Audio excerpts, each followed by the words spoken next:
congressos no ano de 2022. Então, deixa eu ver aqui. O pessoal que for entrando, por favor, atenção para os microfones para não ficarem abertos. Hoje nós vamos falar então desses resumos e eu trouxe também um convidado novo aqui para coordenar essa sessão, o professor Alexandre Naime Barbosa, infectologista, professor da Unesp, Botucatu, de infectologia e também atualmente o vice-presidente da Sociedade Brasileira de Infectologia. Eu vou só fazer aqueles dois, o slide de transparência de praxe. Deixe-me só compartilhar aqui.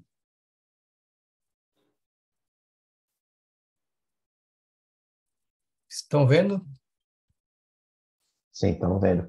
Sim.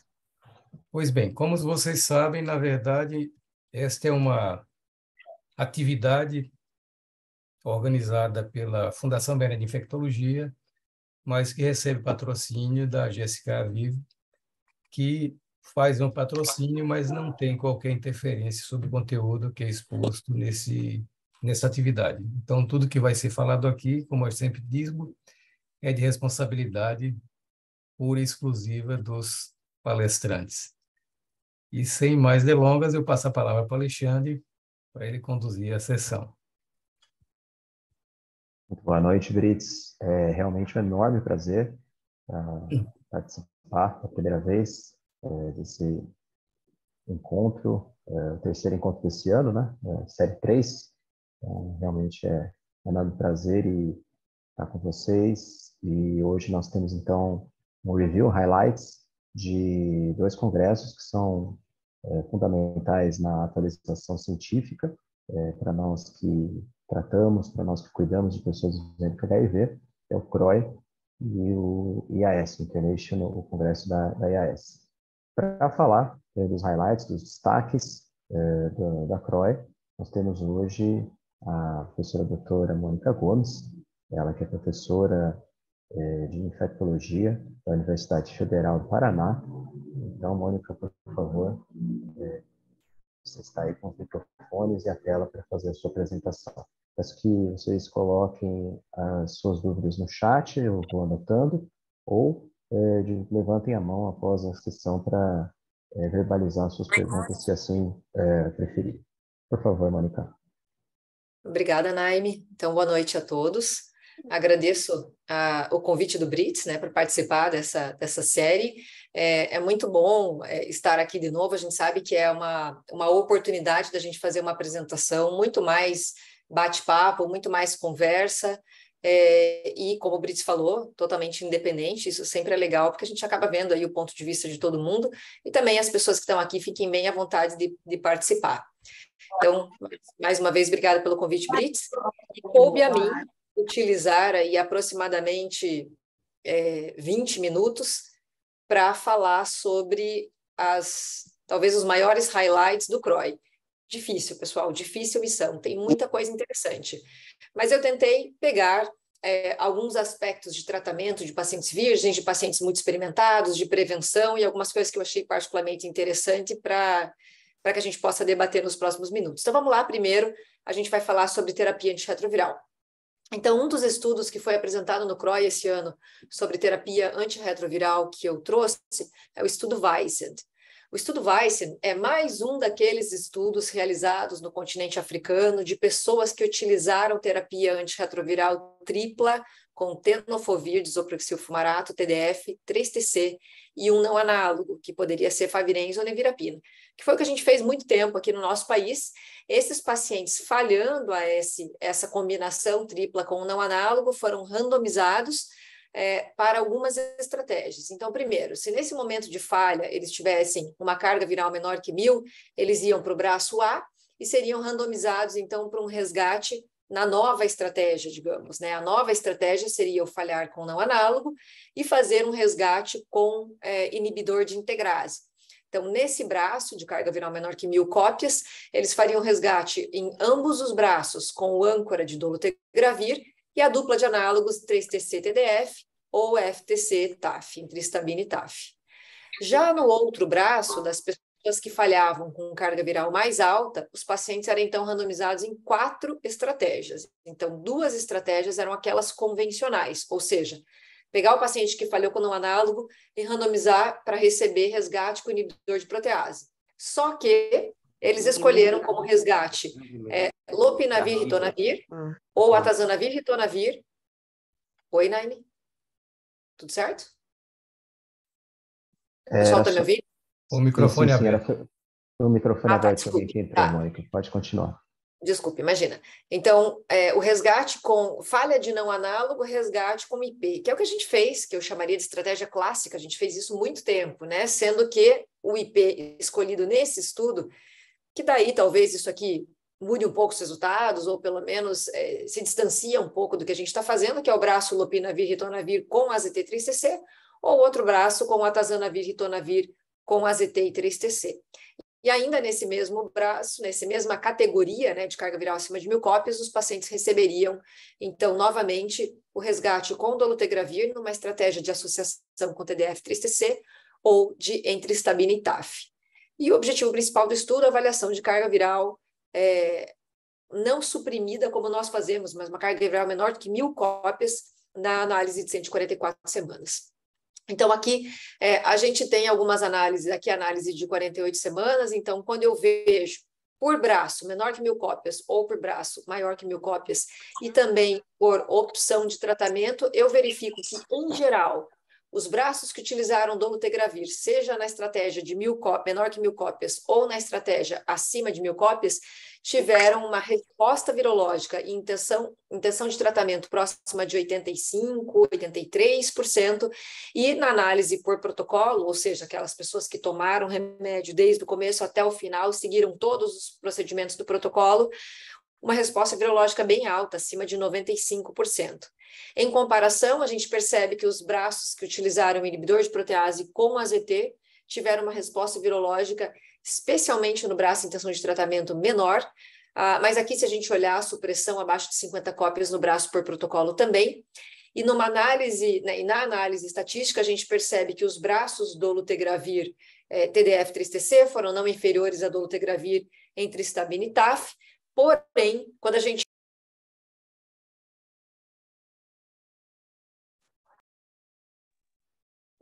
olha em conjunto os braços que utilizaram inibidor de protease e faz comparação com aqueles que utilizaram inibidor de integrase, houve superioridade do ponto de vista estatístico, em termos de supressão virológica nas pessoas que utilizaram dolutegravir em comparação aos inibidores de protease com AZT.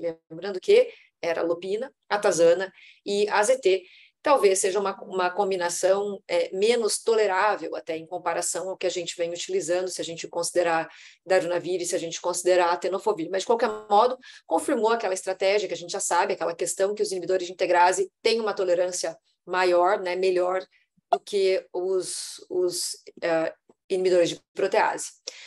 Uma coisa que eu achei interessante é que, mais uma vez, esse estudo que foi realizado na África mostrou que o ganho de peso das pessoas que utilizaram dolutegravir, em especial com TAF, foi maior do que aqueles que utilizaram os outros medicamentos, em especial nas mulheres. A gente percebe aqui no braço, em especial, dolutegravir entre estabina e TAF, então dolo com TAF, um ganho de peso maior do que aquele visualizado nos 2 braços.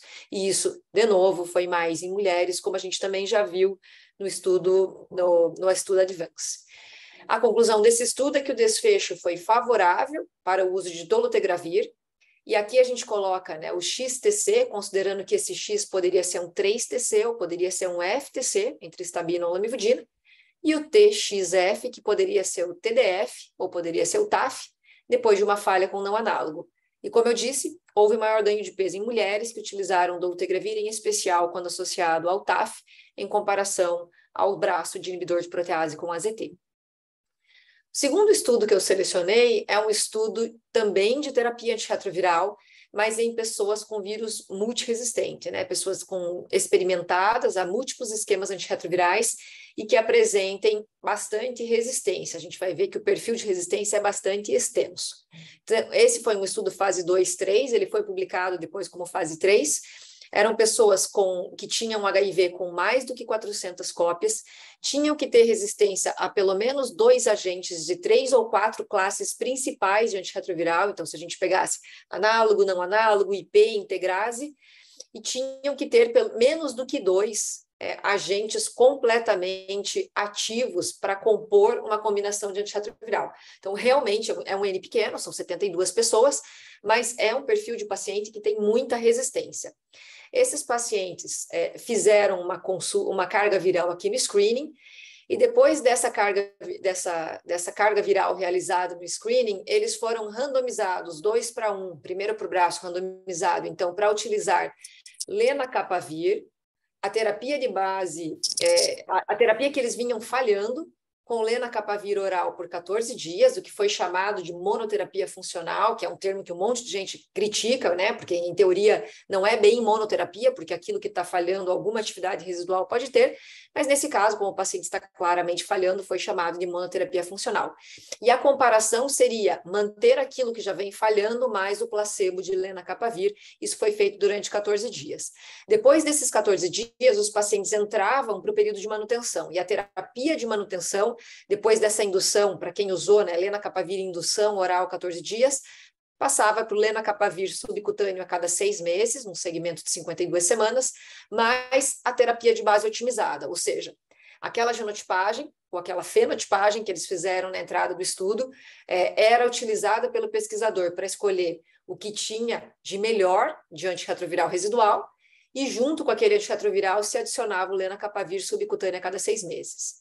No braço que tinha tomado placebo 14 dias, junto com aquele esquema que estava falhado, eles utilizavam, então, a indução de 14 dias com lenacapavir oral, seguida de lenacapavir injetável subcutânea a cada 6 meses, mais a terapia de base otimizada. Havia um outro braço nesse estudo, que era o braço da terapia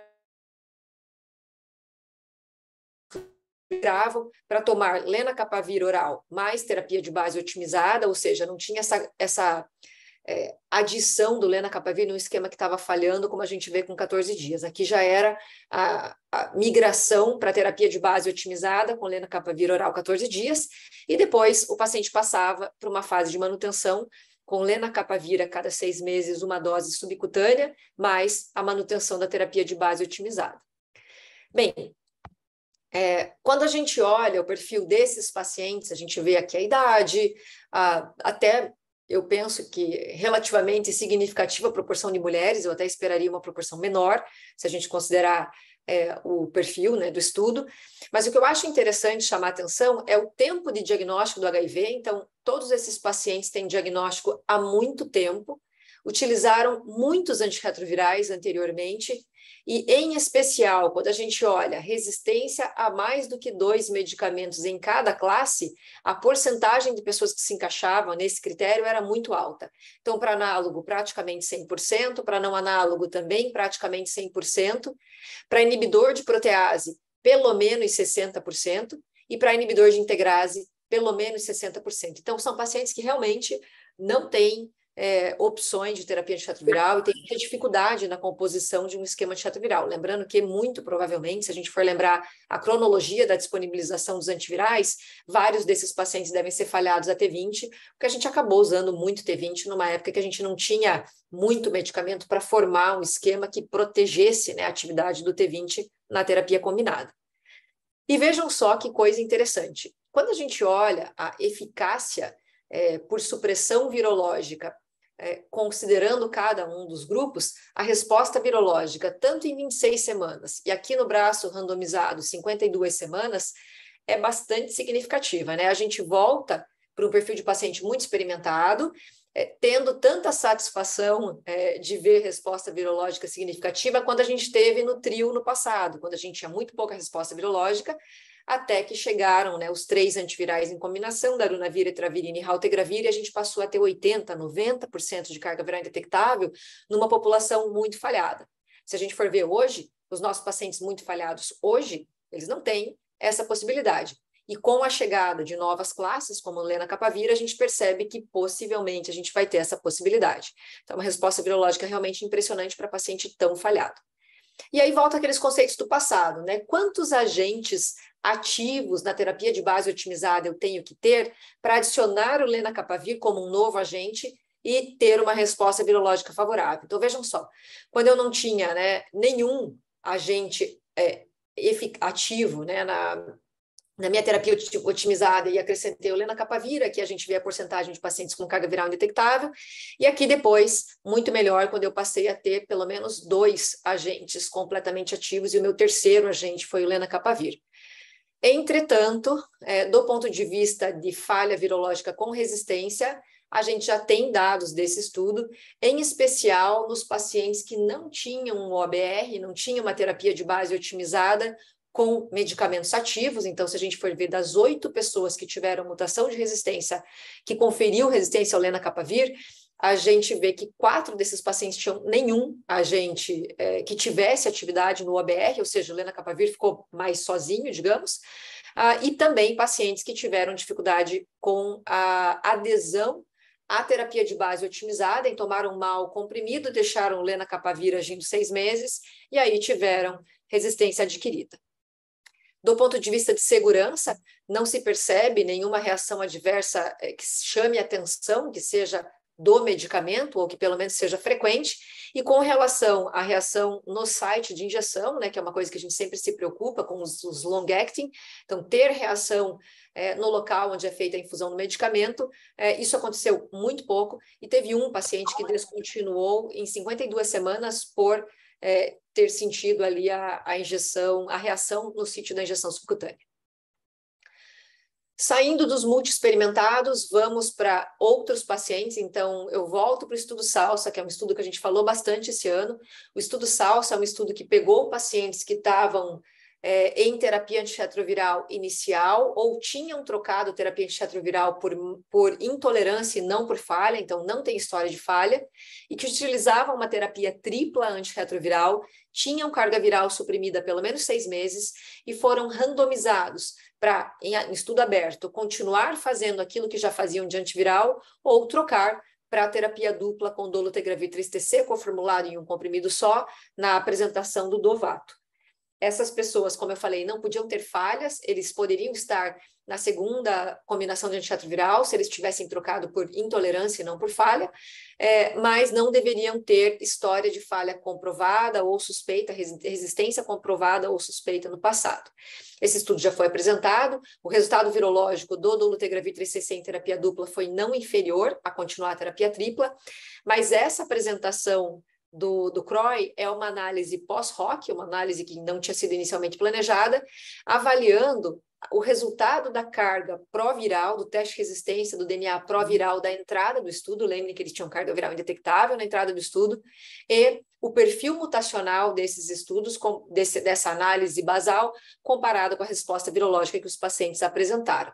Então, esse critério de análise do DNA pró-viral foi avaliado nesses pacientes, como se fosse um subestudo, né, do SALSA, e aí a gente percebe o seguinte, que esses pacientes que não tiveram falha documentada no passado tinham uma série de mutações que apareceram em alguns pacientes, a gente vê ali que o N é pequeno, mas enfim, apareceram. Alguns eram para o 3TC, inclusive, algumas eram resistência na integrase, mas o que a gente percebe quando a gente vai olhar a proporção de pacientes que atingiram ou carga viral menor que 40 cópias, ou o desfecho que eles chamaram de target non-detected, né? Então, como se fosse uma análise qualitativa da carga viral que eu mostro que não foi percebido que tem ácido nucleico do vírus ali. Então, quando eu avalio essa resposta que é mais restrita, né? Ela é mais rígida para sucesso virológico, com relação ao padrão mutacional apresentado, eu não percebo um número significativo de falha. Claro que o N é pequeno, então para algumas coisas, por exemplo, que a gente podia questionar, né, a presença da 184 no período basal quando eu fiz o switch. Mas aí a gente vê que 4 de 5 pessoas que tinham esse perfil no braço do Dovato permaneceram com a carga viral bem indetectável, digamos, que seria menor que 40 ou com esse desfecho de target non detected. Então, nos trazendo alguma segurança de que, ainda que exista no paciente com carga viral suprimida por pelo menos 6 meses, alguma mutação arquivada no paciente que é aderente, eu não devo ter um desfecho ruim. Lembrando apenas que no nosso país, por enquanto, esse switch é recomendado para as pessoas que não tenham falha virológica no passado, suspeita ou confirmada com dolutegravir 3-TC. Saindo da terapia antirretroviral, eu trouxe um trabalho de coinfecção HIV e hepatite B. Então, esse trabalho avaliou vacinação da hepatite B nas pessoas que vivem com HIV. Então, interessante, né, falar disso agora. A gente sabe que a vacinação no período neonatal reduziu em muito o número de portadores do vírus B no mundo todo, mas, de qualquer modo, existe uma grande discussão com relação ao melhor momento para vacinar as pessoas que têm HIV, qual é a dose adequada, qual é o número de doses que eu preciso oferecer e qual é o impacto da supressão virológica e melhora imunológica nesses casos. Então, esse foi um estudo em que os pacientes eram HSH com ou sem HIV. Esses pacientes foram randomizados em 1:1 para receber a dose standard da vacina da hepatite B, 20 microgramas, ou a dose dobrada de 40 microgramas. Esses pacientes tinham que ter terapia antirretroviral estável todos, e 95% deles, na verdade, tinha carga viral suprimida. 70% deles tinham CD4 maior que 500. Lembrem que aqui a gente está avaliando uma população que foi toda vacinada contra hepatite B no período neonatal. São pacientes mais jovens que nos seus países foram vacinados já ao nascimento para hepatite B. O que se avaliava era a resposta sorológica, e a resposta sorológica foi qualificada, né? Então foi categorizada em um anti-HBS acima de 10 como uma resposta adequada e uma resposta otimizada de alto título com anti-HBS acima de 100. Então, o que a gente percebe? A gente vai olhando por semana, aqui é quem teve anti-HBS acima de 10. Então, eu olho em azul a dose standard, em vermelho a dose dobrada. Eu vou percebendo que a dose dobrada tem uma tendência a ter maior eficácia, né? Eu tenho mais pessoas que tiveram anti-HBS acima de 10 no braço que utilizou a dose mais alta. Quando eu olho o anti-HBS acima de 100, especialmente aqui no segmento de 48 semanas pós-vacinação, pós-início da vacinação, eu também percebo uma diferença nos pacientes que tiveram a utilização da dose dobrada.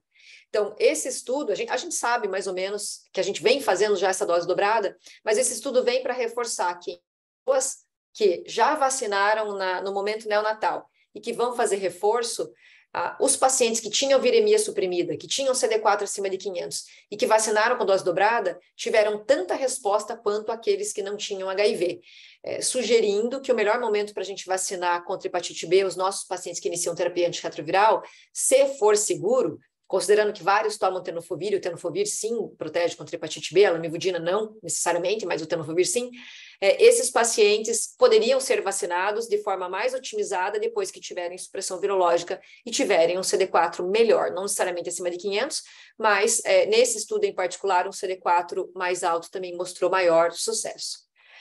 Prevenção.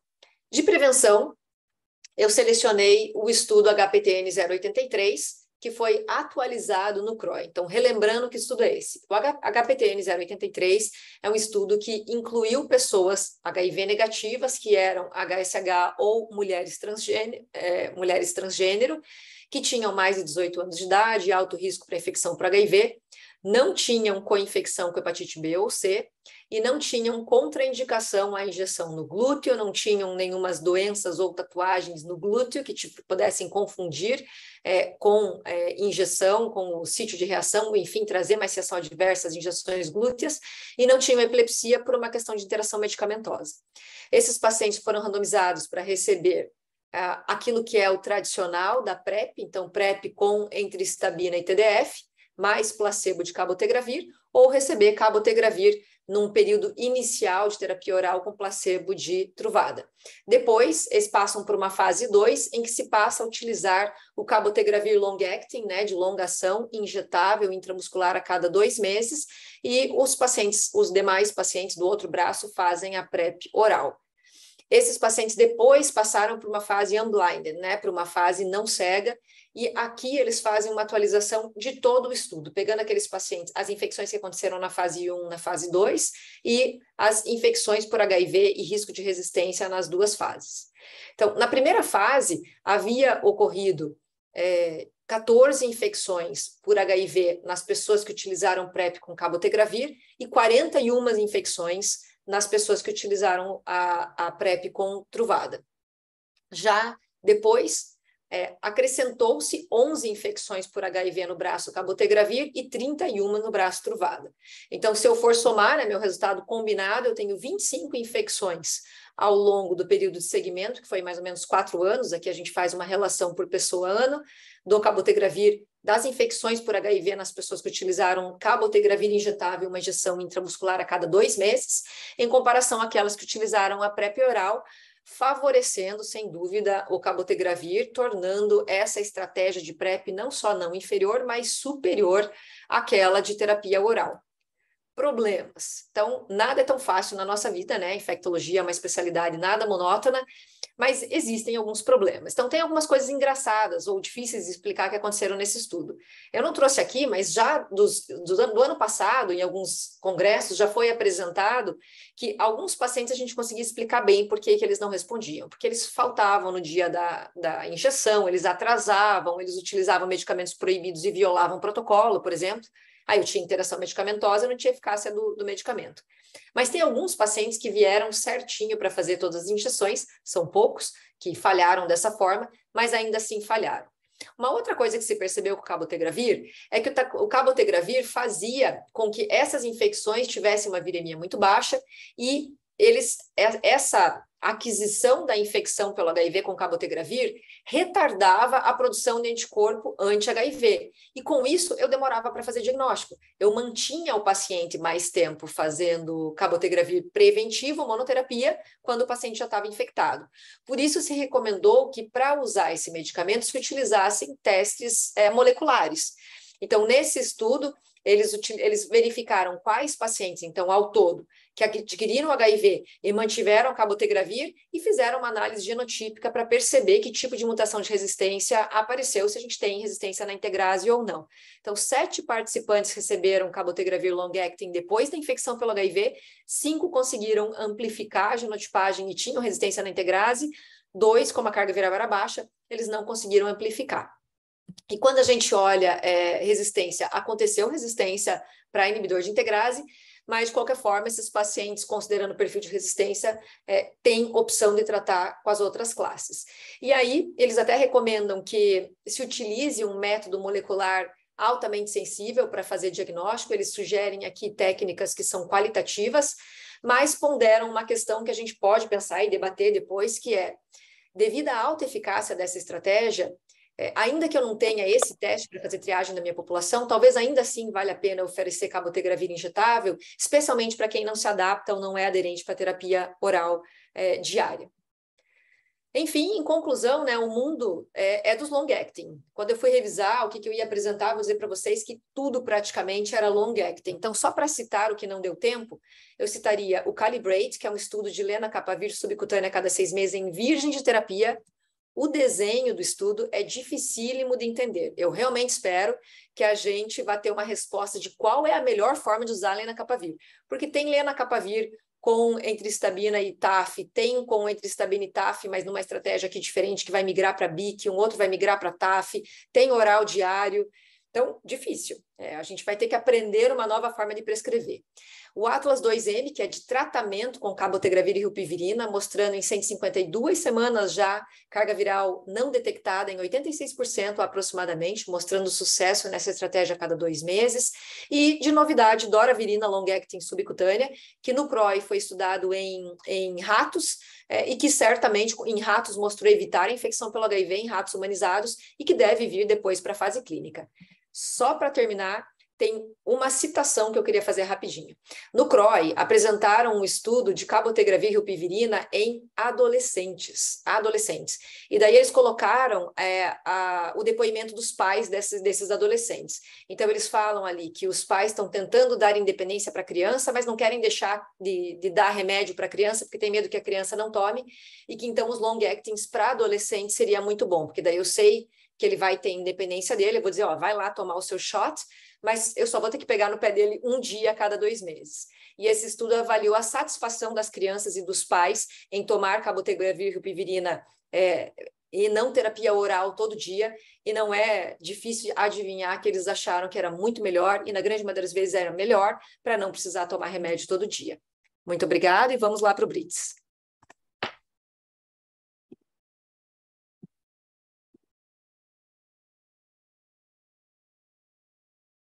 Bom, Mônica fez uma vasculhada bem interessante aí nessa a CROI, e eu diria que o IAS foi bem menos excitante, digamos assim, porque, na verdade, nós tínhamos muito menos, ou melhor, muito mais apresentações fora do que a gente gostaria de ter, de terapia, que é o que chama mais atenção para a gente, e principalmente algumas coisas que não eram exatamente novas, muita coisa reciclada. Então, eu particularmente achei o evento um pouquinho morno, e, mas tentamos pescar alguma coisa que fosse de mais interessante lá.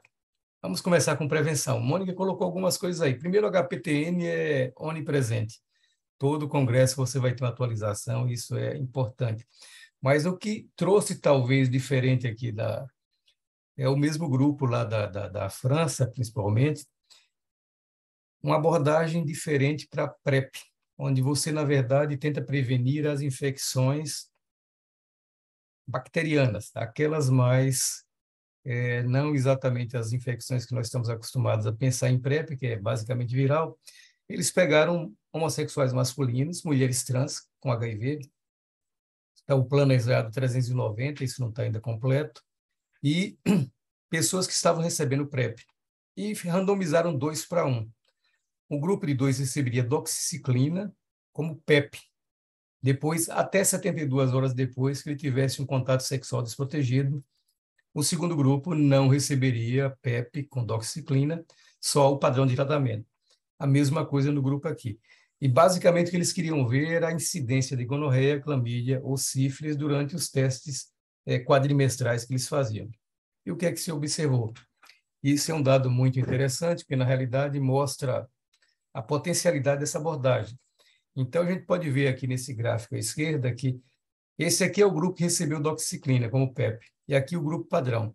E a gente vê que, na realidade, nós tivemos 10,7% de infecções por gonorreia, clamídia ou sífilis, ou mais do que duas juntas. Aqui, basicamente, nós podemos ver gonorreia e clamídia.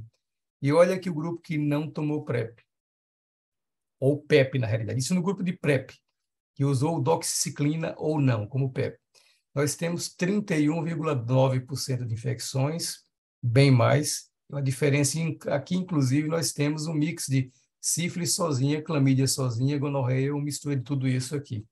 Quando a gente vai ver as pessoas com HIV que não estavam usando PrEP, portanto, eram pacientes já infectados, nós tivemos um padrão muito semelhante.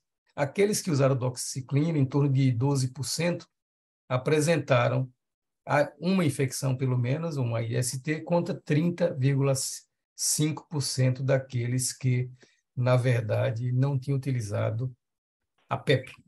Então, olha o risco, a redução de risco aqui. Quem usou só PrEP e usou Doxy como PEP, 34%, 66% na realidade de redução de risco nas pessoas usando PrEP e nas pessoas com HIV, 62%. O total, 65% de redução de risco.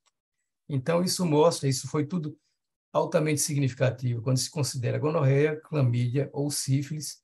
Então, na realidade, nós temos uma evidência bem importante, exceto aqui que você não teve muita diferença para sífilis no grupo de pessoas com HIV, mas os demais é estatisticamente significante a diferença de quem usou e quem não usou PEP com doxiciclina. Então, essa é uma abordagem inovadora que vem enriquecer um pouquinho mais aquela possibilidade de alguém com o microfone aberto.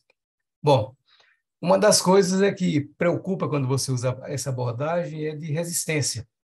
Não houve nenhum evento adverso significativo e, claro, doxiciclina a gente sabe que é bem tolerada. A taxa de interrupção foi em torno de 1,5%. 87% dos atos sexuais foram na presença da doxiciclina, na adesão autorreferida, e eles conseguiram avaliar 30% dos pacientes com gonorreia para ver se tinha resistência. E, na realidade, os casos de resistência à tetraciclina, provavelmente, eles pensaram que foi devido à falta de efeito de doxiciclina contra uma gonorreia previamente resistente. E aqui nós podemos ver no basal, durante PEP e durante padrão de tratamento, e a gente vê que aqui, na realidade, durante padrão de tratamento sem PEP, a resistência intermediária acaba sendo maior do que naquela com PEP, mostrando que, na realidade, a questão aí era ter a exposição a cepa do gonococo já resistente. Bom, uma outra coisa que, na realidade, foi também objeto de atenção nesse estudo seria... Espera, estou clicando aqui, acabou saindo. Como o Mônica falou, HPTN 083, aqui é o 084. E esse estudo, a diferença basicamente é tudo o padrão do mesmo dos HPTNs com cabotegravir.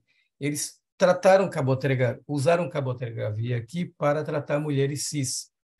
Inclusive, tem um outro estudo que eu não quis apresentar aqui por falta de tempo, inclusive, que eles fizeram uma atualização dos resultados em mulheres trans, mas esse é basicamente talvez o primeiro estudo em mulheres cis. Eles pegaram mulheres cis, sexualmente ativas, 18 a 45 anos, sem HIV e com alto risco de infecção, deram PrEP 30 miligramas ou deram, na realidade, o PBO aqui, que é o padrão de tratamento. E nós temos aqui cabotegravir 600 cada 8 semanas. Depois, a segunda etapa, os dois grupos, na realidade, iriam utilizar PrEP convencional diariamente. Os relatos iniciais mostravam quase 90% de redução de risco com cabotegravir, comparado com o Truvada, e Mônica acabou de revisar há pouco esses dados. E nessas análises, eles queriam ver a incidência cumulativa, incluindo de gravidez, já que se tratava de mulheres cis, né? E aqui os resultados são muito semelhantes àqueles que se observou para outras populações. A incidência atualizada, 6 infecções no grupo da cabotegravir, no grupo de Truvada, 56 infecções. Então, a diferença muito maior, inclusive, do que aquela observada que a Mônica citou há pouco, que era mais ou menos 3 vezes mais infecções. Aqui nós temos quase 10 vezes mais infecções no grupo que usou Truvada. 3 infecções no grupo do cabotegravir, 2 porque os pacientes não tinham utilizado injeções recentes, e uma ele não tinha a quantidade quantificável no soro de cabotegravir durante a fase de indução. E ele recebeu a primeira injeção na primeira visita positiva, portanto, provavelmente já estava infectado e só foi identificado quase um mês depois. E até o momento, 7 infecções no braço cabotegravir e nenhuma que tinha utilizado recentemente a injeção. Portanto, a adesão também parece ser um papel importante na sua área nesse caso. E nesse grupo eles avaliaram a questão da gravidez. 132 gestações foram confirmadas, quase 6.500 pessoas ano. A taxa de incidência foram 3,2 no grupo aberto contra 1,3 no grupo cego. E, na realidade, em uso de cabotegravir, 63 gestações, Truvada, 69 gestações. Não houve anormalidades congênitas, isso confirma aqueles dados que a gente já sabe sobre segurança de minuto de integrase. E nós temos aqui, basicamente, que há algumas perdas mas que não estavam relacionadas à droga, nascimentos vivos iguais nos dois. Os desfechos de gravidez nessa população foi aqueles esperados para a população geral, então, aparentemente, não houve nenhum impacto da utilização de cabotegravir em mulheres, mesmo que elas engravidassem durante o tratamento ou a prevenção com cabotegravir. Vamos ver o que é de novo em terapias orais, medicamentos do dia a dia. Esse Alliance é um estudo interessante porque ele faz uma abordagem um pouco diferente. Ele compara Biktarvy, que é Bictegravir, entricistabina e TAF, versus dolutegravir, entricistabina e tenofovir disoproxil fumarato. Mas o foco desse estudo é ver tratamento de pacientes infectados com HIV e HBV, hepatite B. Então, eles pegaram pacientes infectados com carga viral maior do que 500 cópias e HBV-DNA mais do que 2.000 unidades, com sensibilidade genotípica para entricistabina e tenofovir, taxa de filtração glomerular normal, e randomizaram para utilizar Biktarvy mais placebo de dolutegravir, entricistabina e tenofovir, ou dolutegravir, entricistabina e tenofovir com placebo de Biktarvy. E os resultados? Virologicamente falando, não houve quase diferença. Então, tem uma discreta superioridade aqui em numérica para Biktarvy, mas não foi significante. Quando a gente vai ver, por outro lado, a concentração de carga viral para HBV-DNA, aí você vê uma diferença que é estatisticamente significativa. Você vê que nos pacientes em azul aqui é Biktarvy, a diferença foi 50% maior no grupo que utilizou e negativou a carga viral de HBV-DNA comparado com o grupo que usou dolutegravir, entricistabina e tenofovir. E quando a gente vai ver o grupo que não negativou carga viral, é exatamente o oposto. E esse dado aqui é mais interessante e impressionante, porque a gente vê perda de AGHBS e de AGHBE. E, novamente, nós temos uma diferença que é mais do que o dobro para perda de AGHBS e quase o dobro para perda de AGHBE.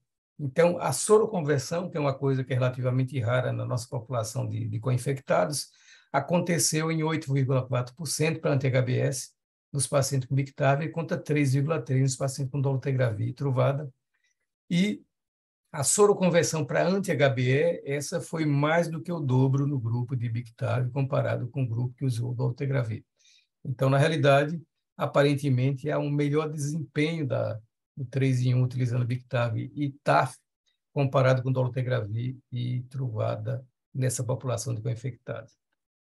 Bom, um outro estudo que foi atualizado é o NANSAL. Esse NANSAL, mais como a Mônica falou há pouco, é um daqueles estudos lá na África, e, na realidade, ele trouxe um dado interessante, porque ele compara dolutegravir com efavirenz 400 miligramas, os dois acompanhados pelo nosso 2 em 1 aqui, né? Lamivudina com tenofovir. Pacientes com carga viral mais do que 1.000 cópias foram acompanhados até semana 192. E, na realidade, o que a gente vai ver aqui já na semana 192, então, é um longo caminho já desse estudo, que a carga viral indetectável, menor do que 50 cópias, foi semelhante. 69 aqui para dolutegravir, mais 61 contra 0,7 no grupo efavirense. Isso não chegou, a diferença foi de 7 pontos percentuais, mas bate na trave, não dá significância estatística. Entretanto, quando a gente vai ver com pacientes com mais de 100.000 cópias no momento basal, ela praticamente não muda para dolutegravir, mas cai significativamente para o grupo que usou efavirenz 400 miligramas. E aqui não foi possível avaliar estatisticamente, mas a diferença sobe para 12,7 pontos percentuais.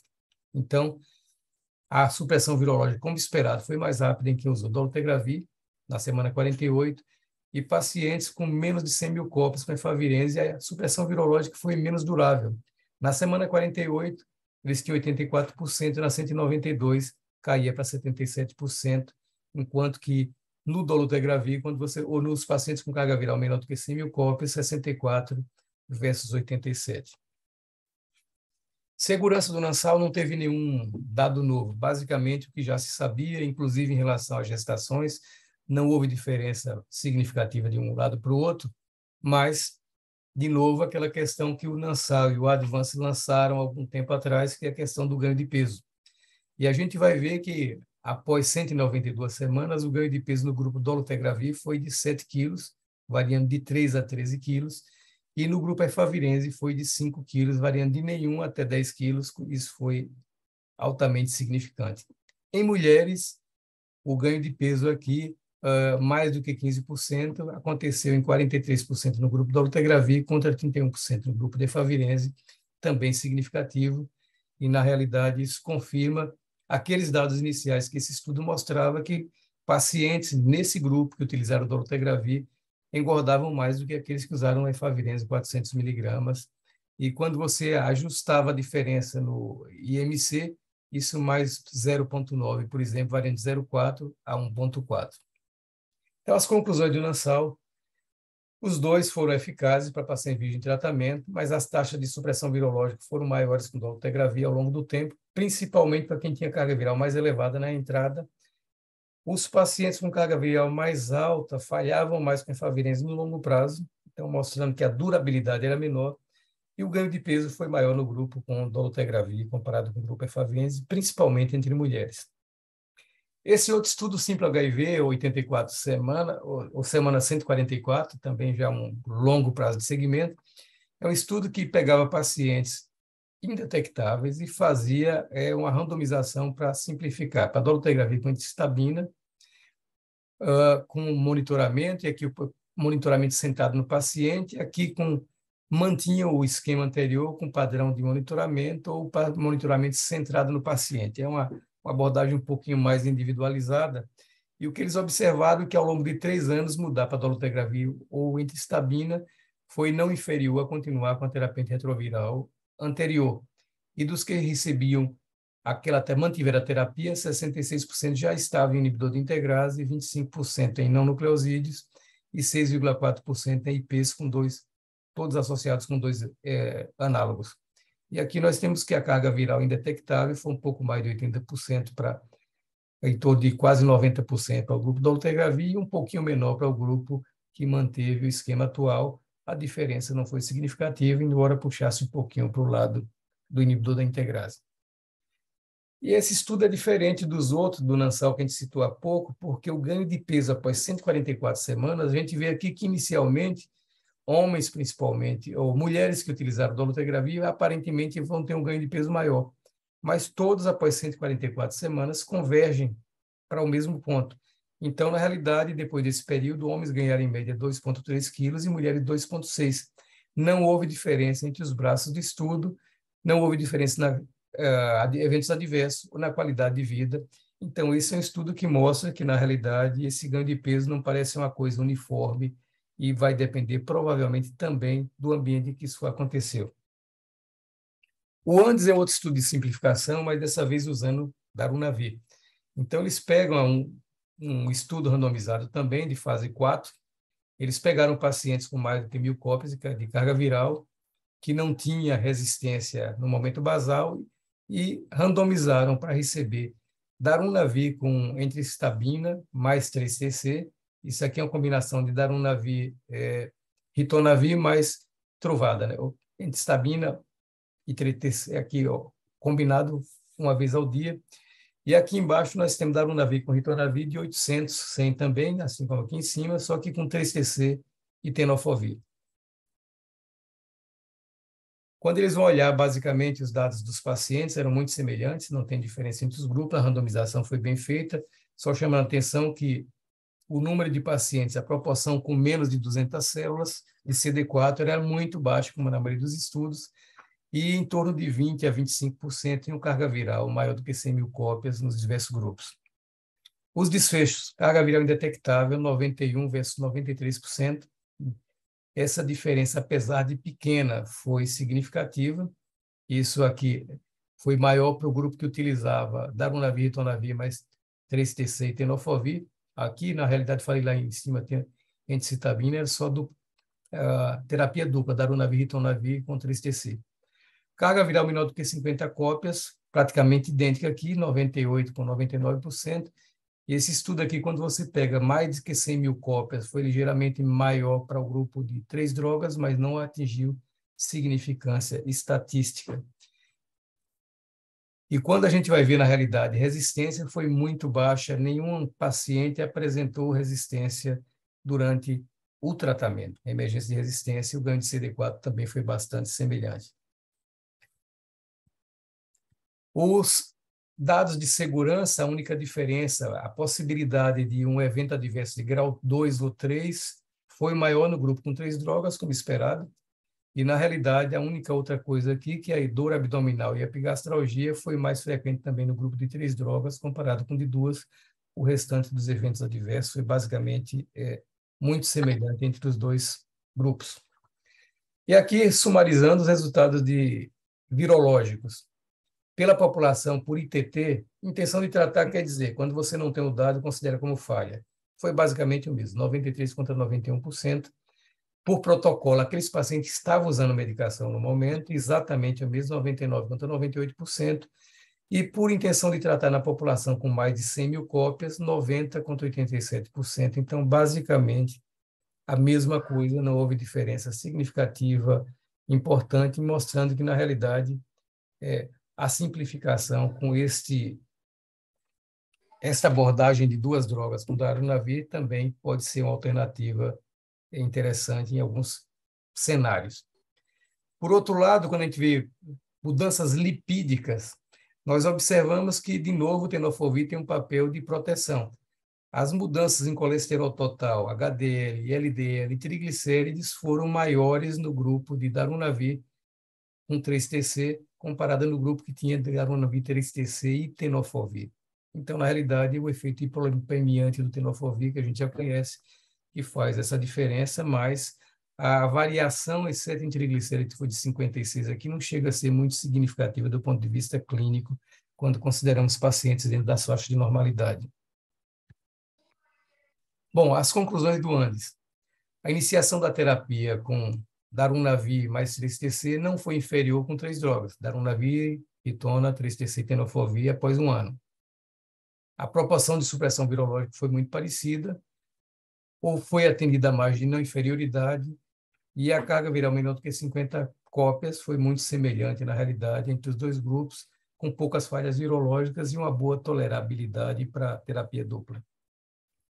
Mônica já falou dos estudos de Calibrate e o Capella, os estudos com lenacapavir. E aqui eles apresentaram apenas a questão da resistência surgida nesses estudos. A gente vê que, na realidade, no Capella, ela lenacapavir em pacientes altamente experimentados. E o Calibrate, a verdade, era início de tratamento, pacientes virgem de tratamento. No Capella, nós tínhamos 83% de supressão virológica, 8 de 72 pacientes nas coortes apresentaram resistência, mutações de resistência, e no Calibrate, nos pacientes virgem de tratamento, 2 de 157, uma taxa muito menor, como esperado. E a taxa de supressão virológica foi de 90%. Obviamente, esse grupo aqui era um grupo extremamente experimentado, inclusive o grupo não randomizado era aqueles pacientes que não tinham opção terapêutica. Então, eles iam direto para a lenacapavir com o que desse de acompanhamento, já que eles não tinham drogas ativas, e isso explica, a Mônica colocou lá atrás. E nós temos aqui algumas mutações que foram detectadas nesse grupo, algumas típicas do lenacapavir, como a 66I, 70K, 67H e por aí vai. Aqui a outra coisa que foi estudada e apresentada lá é que uma das questões que em drogas injetáveis é a questão da reação local no local de injeção.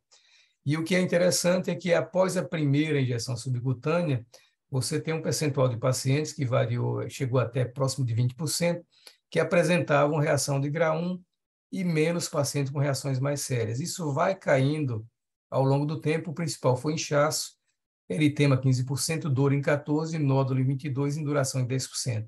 Na segunda injeção, você vê que cai significativamente, para menos da metade, só a dor que continua exatamente a mesma. E, na realidade, no Calibrate, as taxas foram menores e se mantiveram estáveis após a primeira e segunda. Então, na realidade, aparentemente, todas essas reações de sítio de injeção foram bem toleráveis, são pouco significativas do ponto de vista de gravidade, e os pacientes toleraram bem, principalmente a partir da segunda aplicação. Esse foi um dado... Oi. Posso fazer um comentário rapidinho? Claro. Volta ali no teu exemplo da resistência do lenacapavir. Aqui? Isso, acho que só juntando os dois estudos é interessante ver ali que no gráfico à direita, quando ele fala dos que tiveram resistência na primeira linha, um dos braços era usar lenacapavir com bictegravir todo dia, o outro era lenacapavir com truvada todo dia, né? Com truvada não, com TAF, entristabina. Uhum. E daí é interessante ver que quando eles juntaram bictegravir, por enquanto, pelo menos, não teve resistência. Mas quando colocaram essa dupla de análogos que tem menor barreira genética, teve resistência, e uma por má adesão, inclusive, né? Então, talvez a estratégia para o futuro seja juntar um inibidor de integrase, né? Realmente de melhor barreira genética, né? Com certeza. A questão é que esses pacientes, na verdade, eles eram altamente experimentados. Então, como você colocou lá atrás, alguns deles com 0 de opção terapêutica ativa. Então, na verdade, sim. Isso acaba limitando as opções. O grupo não randomizado, eles tinham que utilizar o que era disponível dentro do que sobrou, digamos assim. Então, na verdade, a quantidade de drogas ativas por esquema, muitas vezes, era baseada só no lenacapavir mesmo. Então, na realidade, isso enfraquece a eficácia do estudo do esquema como um todo, porque você tinha poucas drogas ativas. Mas você tem toda a razão. Obviamente, num paciente, principalmente nesse grupo de experimentados, a gente vai ter que ter cautela, porque aparentemente a barreira genética do lenacapavir é razoável, mas não é tão potente para impedir o surgimento de mutações, principalmente no cenário de poucas opções terapêuticas, como era o grupo não randomizado. Ô, Brits, deixa eu aproveitar que a Mônica Sim. entrou, se você puder voltar de novo. Estou com uma pergunta aqui, que está a primeira que eu ia fazer para vocês, que o lenacapavir, né, tanto a Mônica quanto o Brits apresentaram alguns estudos do CROI, outros, esses slides que a gente está vendo do IAS, é uma classe nova, né, inibidor de capsídeo, que tem, então, a possibilidade de a gente fazer o ledinho, uma indução oral, e depois manter com injeções subcutâneas. Mas eu queria que vocês, eu sei que é um exercício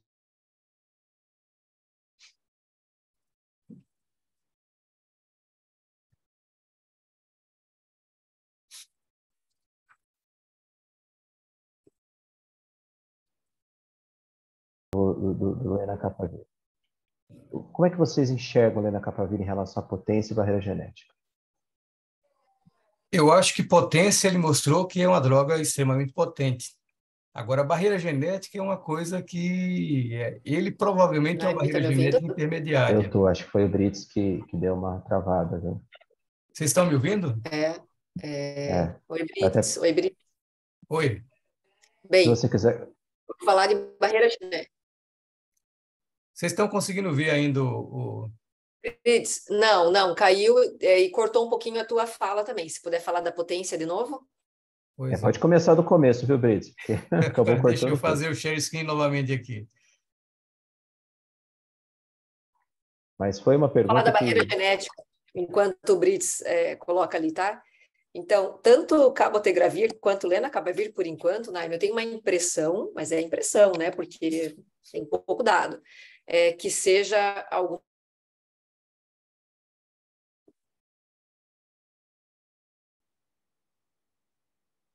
inibidor de protease, não é cabotegravir, com certeza, não é como darunavir e bictegravir, né? Tem mais mutação de resistência já na fase de pesquisa.